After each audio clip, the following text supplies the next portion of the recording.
And I've always wondered, I'm like, I want to peek behind the curtain. I do. I want to peek behind the curtain. I want to know the Jimmy Butler, Eric Spoelstra bench blow up. Like, I want to know, like, how they recovered from that. Because, like, that shit will break a team, and then you guys are one possession away from the finals.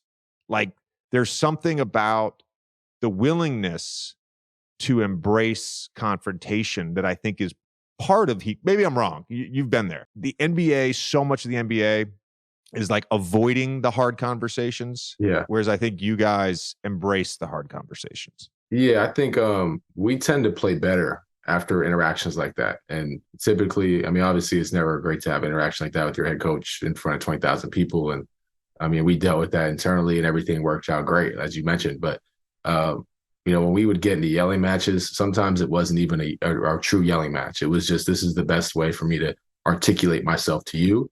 And I had a full understanding, JJ, that you're doing everything you can to win this game. So it's more of like us just being in a collective mindset towards a collective goal. And whatever we need to do to get there, it's like leave your feelings in the car when you step into this arena, because we're all hands on deck. We're just trying to win.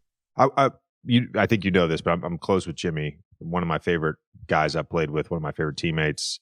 And I have so enjoyed his time with the Heat because I do think it has been a perfect fit. And part of it, I think, is because of what we're talking about right now. And I view Jimmy through a 5 or 6 month experiment in Philadelphia. He got traded, whatever it was, 12 games in the season. So like, I don't think I have the full picture of Jimmy as a leader of a team. What does Jimmy as a leader of a team, what does that look like?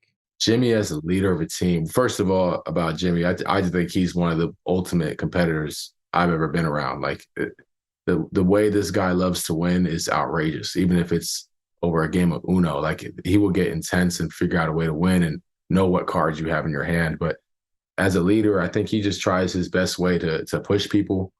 And sometimes it doesn't always look pretty. It's not a handhold. Sometimes he's going to get on you.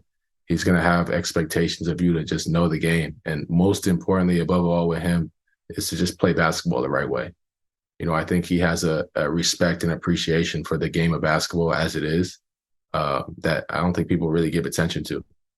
And I think that's one thing that's so great about him. You know, people always say he's not making many mistakes out there on the floor. You know, he comes off the pick and roll. He's going to make the right read.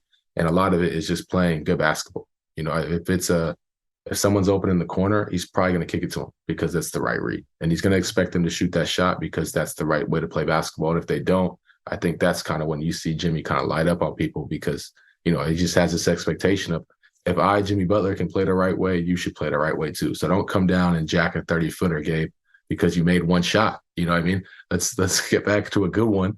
You know, you make 3 or 4, maybe we can let that 30-footer go if it's not a 1-point game, you know. So there was different ways in which he would lead and bring guys in, but sometimes, or I guess what the media gives him credit for would be when he kind of gets a bit animated.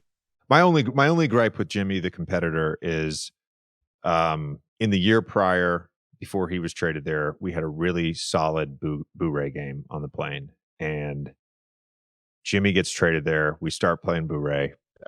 He bullied the game. He just fucked the game up. Yeah, I mean, he just fucked the game up. That's Jimmy, bro. You're talking about a guy playing the right way. He does the opposite in Boo-Ray. Yeah, he does the opposite in Boo-Ray. He's trying to create chaos, and he ruined the game for me. I had to get out of the game because I'm not willing to put my own money on a game that is inherently fucked up because we've got a rogue agent. I refuse to play the game after. But that's exactly like you're saying. Everyone wants to win their way. Like he knows how to win that game of cards, and it's just him. You know what I mean? So if it takes him fucking the game up or just bullying the board, like he'll do it. Whatever he's gonna do to win.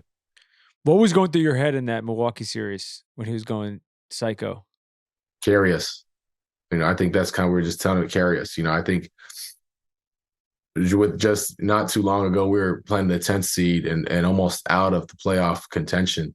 Going from essentially 7 to out would have been crazy. But going from 7, I think we're down 10 with like 8 minutes left in the game. And we kind of all looked at each other with, you know, we have a little more pride than this. And Max goes crazy. You know, I had a great game that game. And we get into the Milwaukee series. It was like, great. Now we got this 3-headed monster over there to deal with. And Jimmy was Jimmy in the truest fashion. You know what I mean? He was talking shit, and we're down 10 points with like 5 minutes left. He was talking crazy to Drew. And I'm like, Jimmy, this game's not over. Like, what?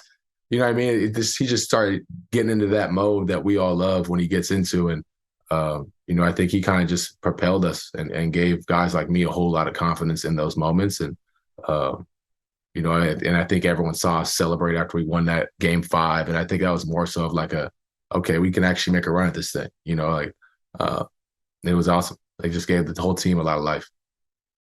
I actually felt bad for Drew because like, he was first of all, let me say this.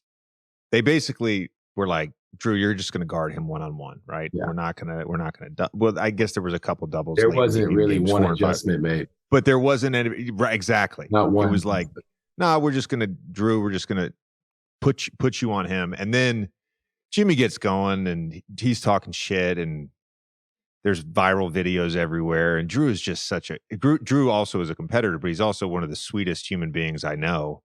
And I'm like, I feel so bad for Drew in this moment right now. Yeah. I feel bad. Jimmy went bananas. I don't even know how else to put it, but I mean, Drew's, I think, if not the best, one of the best defenders in our game. And I mean, you all know the saying, better offenses beats better defense. You know what I mean? Like, great defense can only get you so far. And I think when Jimmy just kind of got rolling,